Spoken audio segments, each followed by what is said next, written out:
Uh, Welcome, Rodrigo. It's my pleasure to have you on board with My pleasure. the DIF again. You are with 88i, one of our biggest portfolio companies. Over the years, I believe we have invested roughly 400K into 88i, and it's been great to see the company grow. I believe it's been doing quite well. And we wanted to see if we can get an update from you to see what 88i is up to these days and what your product line looks like and what the future might bring. So can Okay, you? be my pleasure. So, Dash invested in 89 back in 2021. So, by that time, we just received the license of an insurance carrier inside the regulatory sandbox in Brazil. So, we started operations in as an insurer in March 21, and since then, the concept was how can we do massive digital distribution throughout super apps like Uber, for example, or any other app that is in this race to become a super app. In our vision, there will be inexorable that to become a super app, you have to offer financial services. So you would start, for example, with loans, and then when you take a loan to buy something, for example, you need insurance to protect whatever you bought. So the idea was okay, so if I'm renting a car for 1 hour, I have a auto insurance for 1 hour. If I'm renting a Airbnb, for example, I have a home insurance for the weekend and only for the weekend. And if I'm doing a Uber ride, either as a driver, I wanted to protect my income per kilometer, Mm, like as a taximeter. And or, for example, if I purchase something via e-commerce and I'm using Uber as part of the logistics to deliver at my house, this last mile delivery would be insured by 88i against robbery and damage of the items, meanwhile being delivered with Uber. So we were talking about here about embedding insurance into digital experience. So then we have the right moment at the right time that you have a need for a specific protection, and right there we offer this protection embedded into this digital experience. This way, we believe that we can democratize the access to insurance and be way more accessible because we are protecting you in real time only the moment you have the exposure, yeah. for example. So, uh, to make a comparison, if I'm renting a car or if I buy my own car, for example, and I have auto insurance, I don't have to pay insurance if my car is parked in my garage, for example. I just wanted to pay, for example, the moment that I have the exposure when I'm driving Yeah. outside. So this is the idea behind it. How can we do just-in-time embedded insurance, um, and how can we be more accessible? A number of people never had the opportunity to talk with a broker, for example. And when we are talking about a premium of a pennies, for example, it doesn't make sense for the broker to spend an hour, for example, selling this Right. kind Of course. of a protection. So the idea since the day one, it was how can I protect 1 billion people? To do this, Nice. I have to embed in massive digital distribution channels, super apps. Right. This also means that we are receiving a streaming of data in real time because I have geolocations. So the moment that you enter into a car, the moment you exit the car, um, times of the day, it creates different patterns. Right. And with this volume, granularity, and so volume, granularity, and frequency, um, we have a different vision of the risks. And this means that we can even create new products for real-time insurance. So because we as we are receiving data from massive channels Yeah. as a streaming of data, for example, Yeah. Got it. we are not talking about, for example, a single individual with an app from the insurer, for example. There is just there to monitor you. No, Right. we are receiving this from Uber. Yeah. So exactly. Nice point. I believe in your effort to get integrated into these kind of apps you've been talking about. One of your biggest deals that you were able to strike while you were on board with us with the DIF was your integration with Uber. Yes. You are actually integrated into the Uber app that is used by probably millions of people in Brazil. Is Yes. correct? Could Correct. you would you be able to show us what that looks like so that our Yeah. community can get a better Definitely. idea? I can show you. But just to give you an idea, I think it's important at this point. Um, I told you that my uh, mission in life it is to protect a billion people. So this means we have to build a global business. And Right. when we are talking about a regulated market in a global environment, I need a technology that surpasses countries' regulations. So that's the point, for example, where crypto enters. So Okay. when we are talking about blockchain, when we are talking about settle payments of insurance in real time via smart insurance policies that self-execute in real time via parametric insurance. Yeah. So where is the touch point, the sweet spot between blockchain and insurance? So we are talking about the vertical of trust with the horizontal protocol of trust. So in this sweet spot, that's 8AI. And okay, so I will try to show you here. So this is the Uber app for Hmm. the passenger in Brazil. Okay, Yeah. and here, for example, you have this box to send an item via Uber.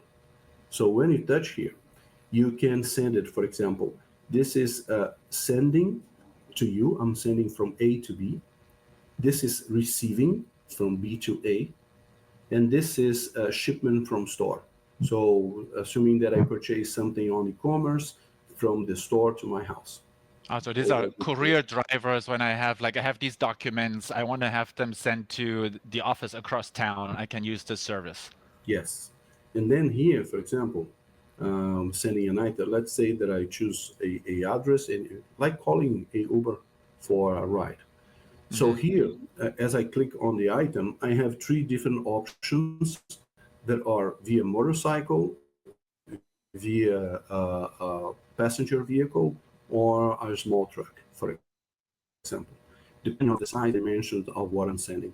So here, via motorcycle, for example, this is the price for the freight, let's say. Hmm. So I selected here for the price of the freight, then it geolocated me. Then here you have my name already fulfilled. So I didn't type anything. It grabbed my information from my profile inside the app. So Hmm. then you have this box here, and then you have the destiny, for example, and I have to inform to whom I'm sending this material and the telephone, so the driver, when arrives there, can Destination. communicate with you to receive the item. So then here I will add it. So let's say I'm sending, I will type it here to Sven as an example. Just 1 second, I'll show you. So here I just type it.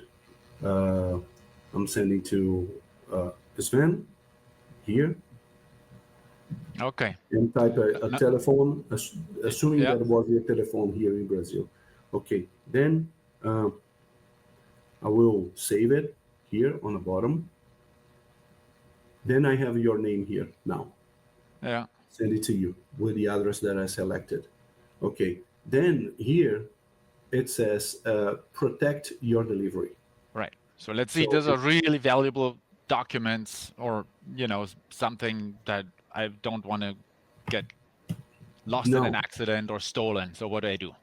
yeah. Then here, for example, you have my full name and ID already fulfilled, for example, and I have here to describe what type of an item I'm sending to you. Okay. Then I'm sending a electronic, let's say a Hmm. smartphone. I'm sending to Yeah. you. Okay. Then, okay, save it. And here on the bottom, I will add, for example, what is the value of the item that I'm sending to you. Let's assume that is about 2,000 reais. Adding. So Hmm. then here you can see the price of the freight. Here, the price of insurance. It is a ad valorem insurance that it's 1.5% of the declared value, Yeah. and the total amount here on the bottom.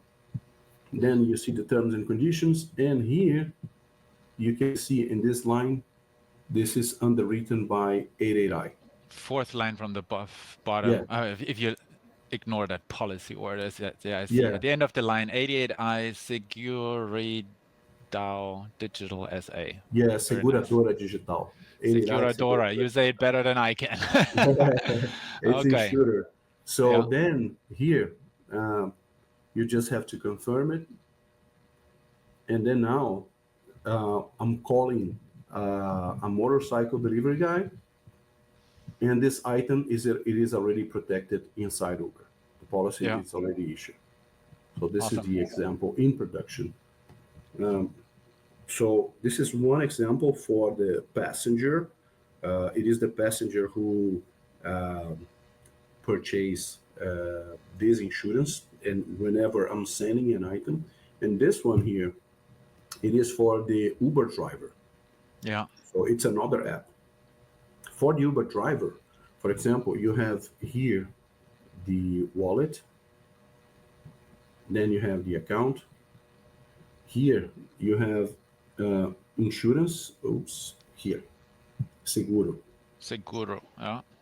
Seguro Means means insurance. insurance. And then I have in this insurance wallet different types of protection. So I'm selecting here one protection. This one, it protects me against a collision, against robbery and theft of my vehicle, and against a personal accident.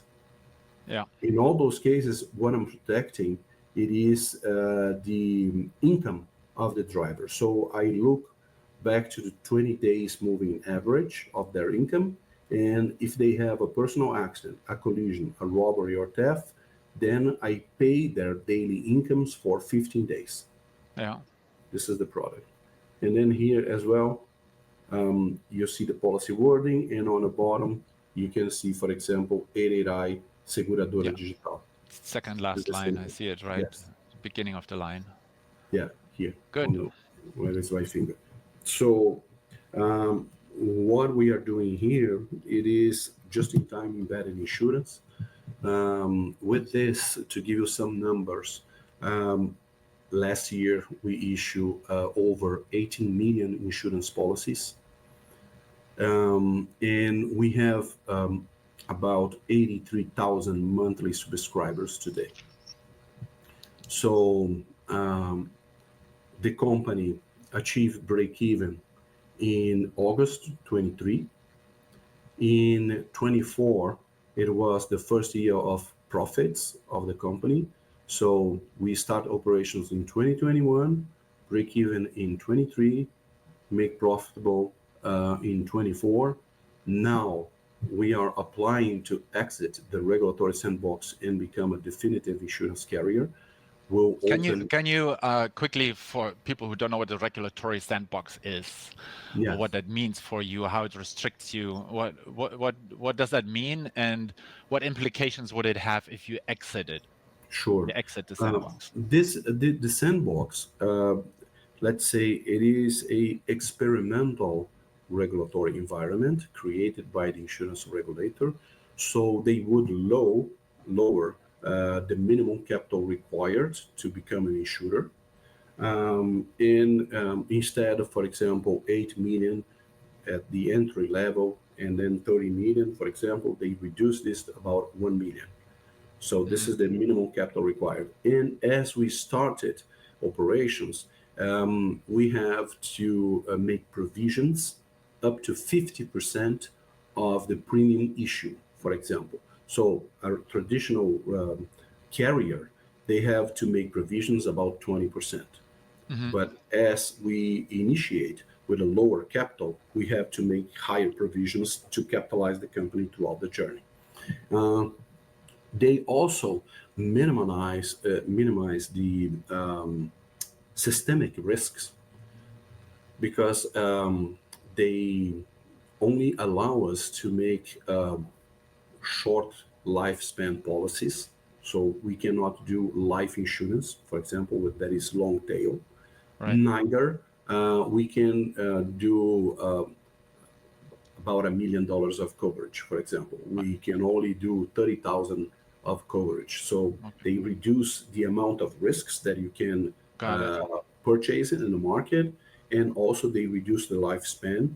So if something goes wrong, for example, it doesn't bring a systemic risk for the country as an Right. insurer. Which Just to suits you give an well idea. since you're focusing on micro insurance, so it's Yeah, a good match for you. yeah, but we were focusing micro insurance. Of course, that is related to the capital, but we could do, for example, auto insurance as well. But to do auto insurance, we needed a higher amount of a capital Yeah. to be able to purchase this kind of risks of $1 million vehicle, for example. So So exiting the sandbox will allow you to add these new products and expand your product offering yes, and become financially even more successful. definitely, because we can sell products with a higher ticket. But even though we already break even the operation, we already make profits. Last year, for example, selling insurance about 1.7 penny per kilometer. Yeah. So 1.7 Brazilian penny and Brazilian real pennies. Brazilian real pennies per Yeah. kilometer. So it's really nothing. Yeah. And we made over 23 million in revenue selling 1.7 Brazilian reais in penny. 23 million real. Yes, Yes. Okay. 23 million real. Yes. So it's almost, it's close to 5 million US. Yeah. Awesome. Um, and what does your funding situation look like? A lot of people in our community are asking. So the DIF has invested in 88i under the premise that Dash would play a role somehow in the business processes of 88i.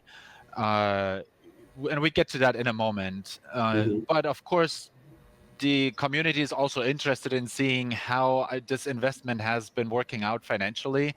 Uh, it seems your business is growing very well, uh, and you're about to exit this regulatory sandbox.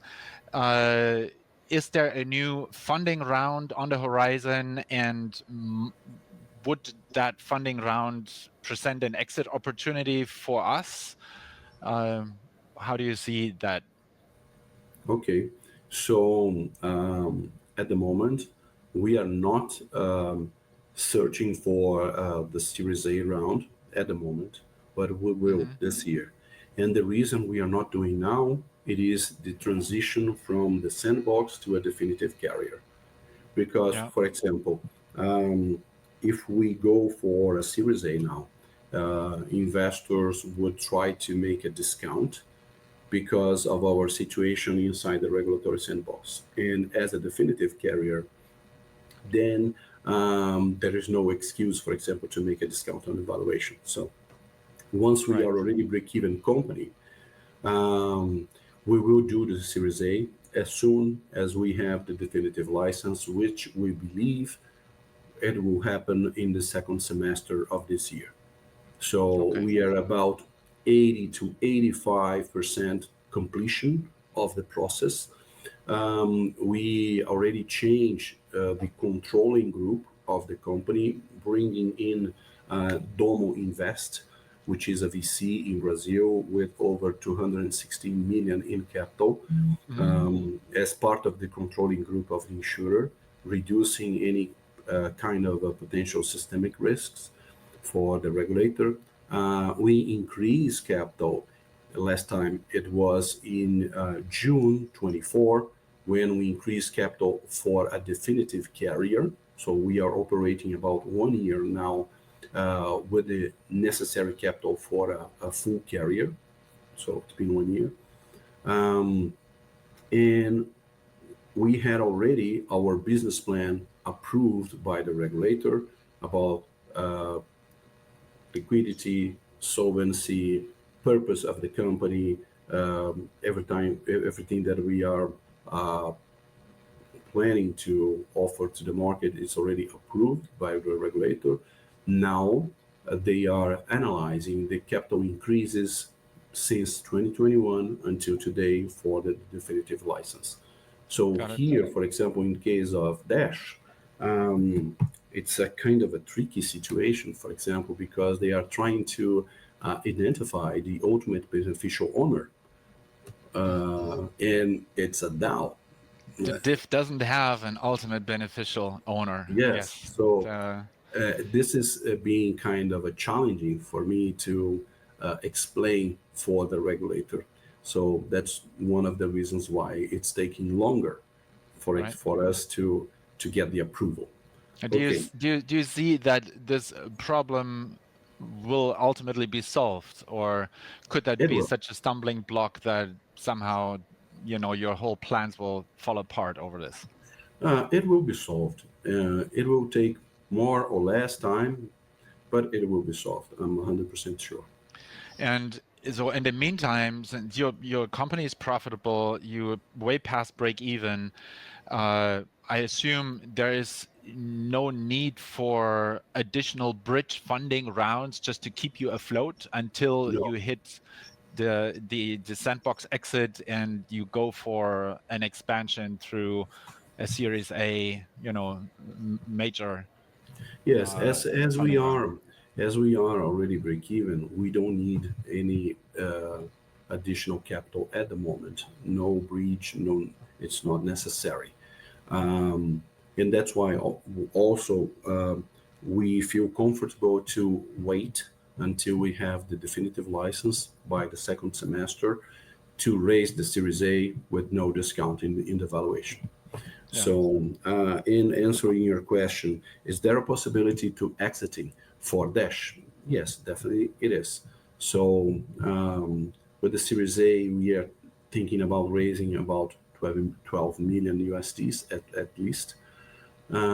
So there is an opportunity to exit if this is the will of Dash.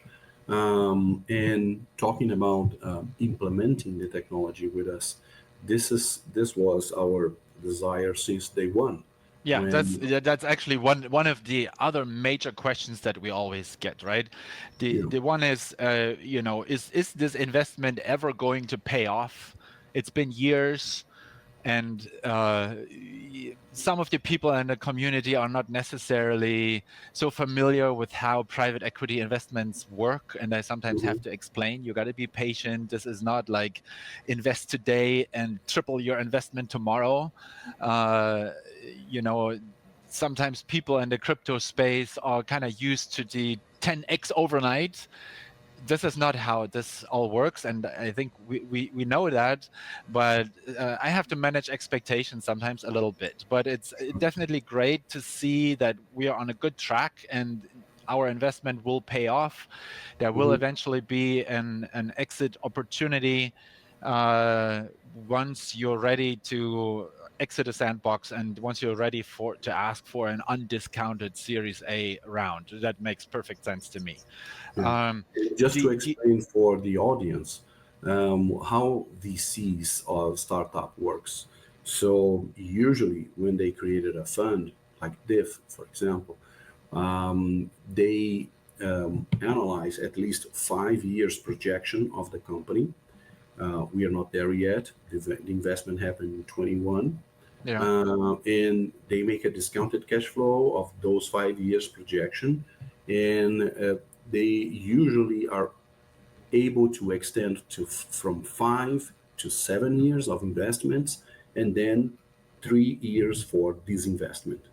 So this is the usually what VCs do.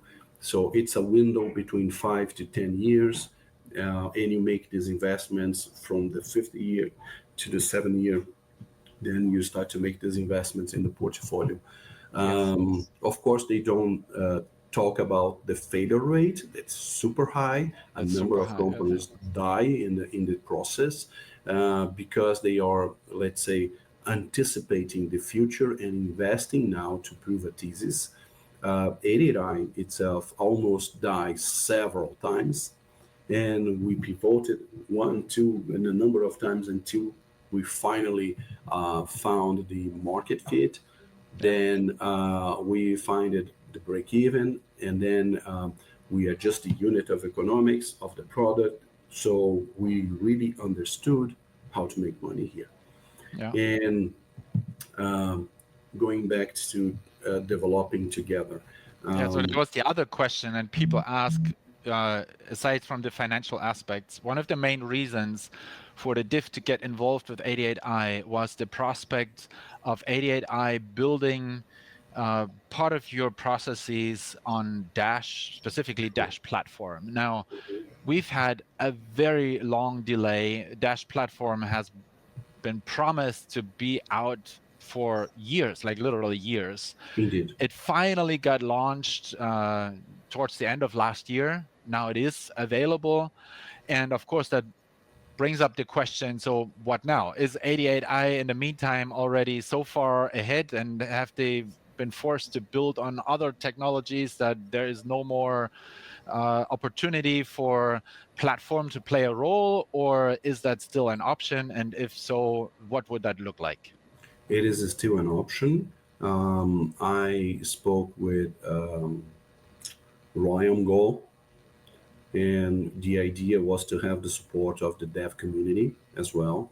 So we could have the support, the technical support of the developers to build the solution together with the dev community. But this, when we spoke, Dash didn't have the solution by the time. So now that we have, we still don't have smart contracts, but we can do transactions. And what I would like to have was the support of the dev community. So we build something together. Definitely, yes, there is still time to develop together. Mhm. And if I just heard the word smart contract. So if you had, if you could pass on a request to the Dash core developers, those who actually develop Dash platform Hmm. and the ecosystem around, what would be your top request? What would you actually need to make platform work for you, to make it work for 88i? You just mentioned smart contracts. Is there what would that look like, or is there anything else that you would need? Okay. So as we are doing, for example, last mile delivery insurance, and this is a unique policy, for example, with a lifespan about 28 minutes.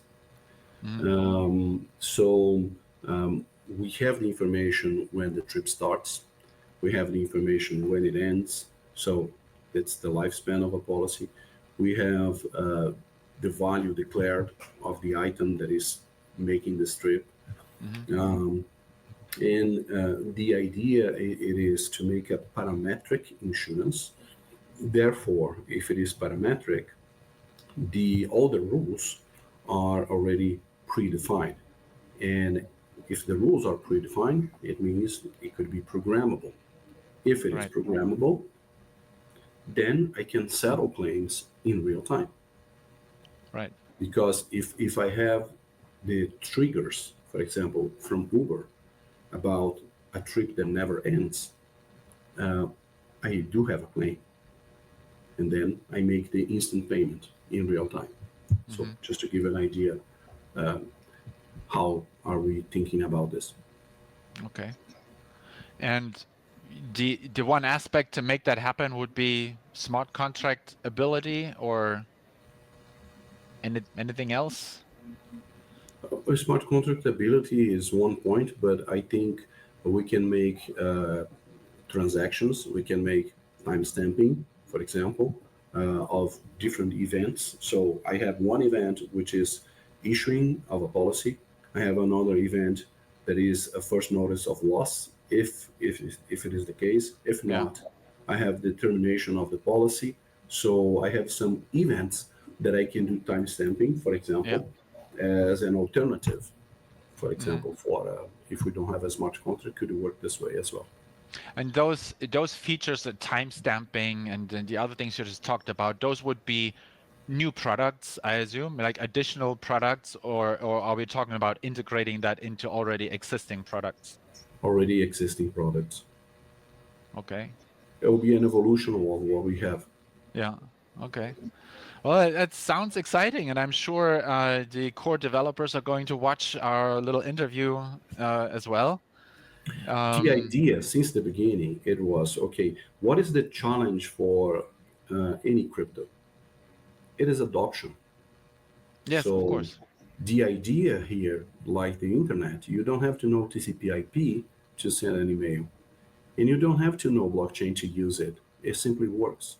So by embedding insurance into a super app like Uber, when you're doing your insurance policy, you're using behind a, a specific blockchain or a specific crypto.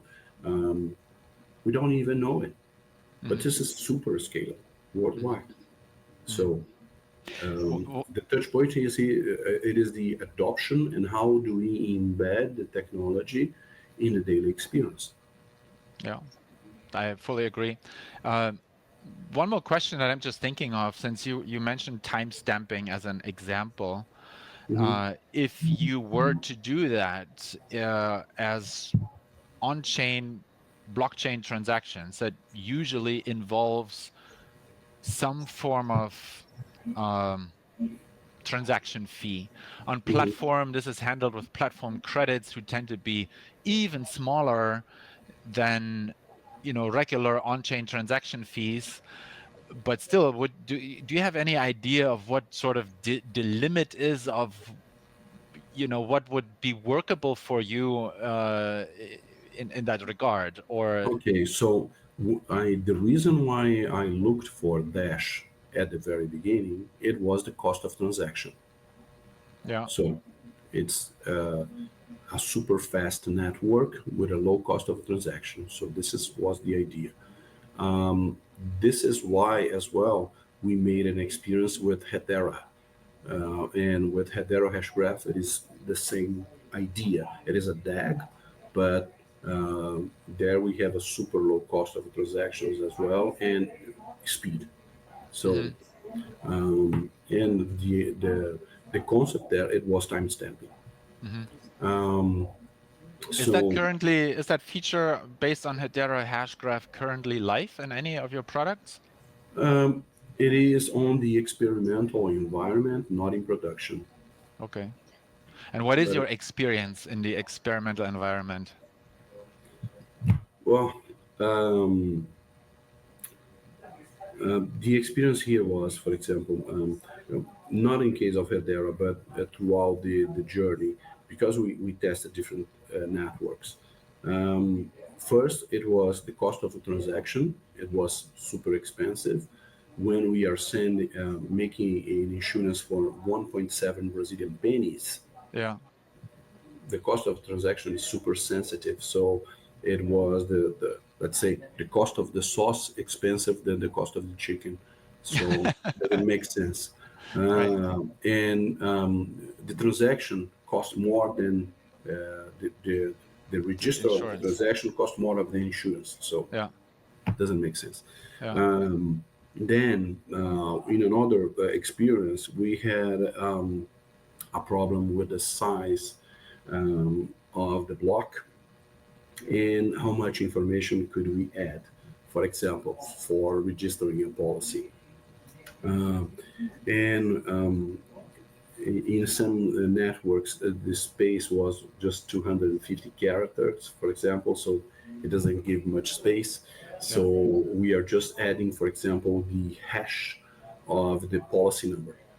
Yeah. So, and then with this policy number, for example, you could scan it or QR code, for example. Let's just say that you crashed your car, and then you don't want it to show your personal information, your sensitive data for a third party in this crash.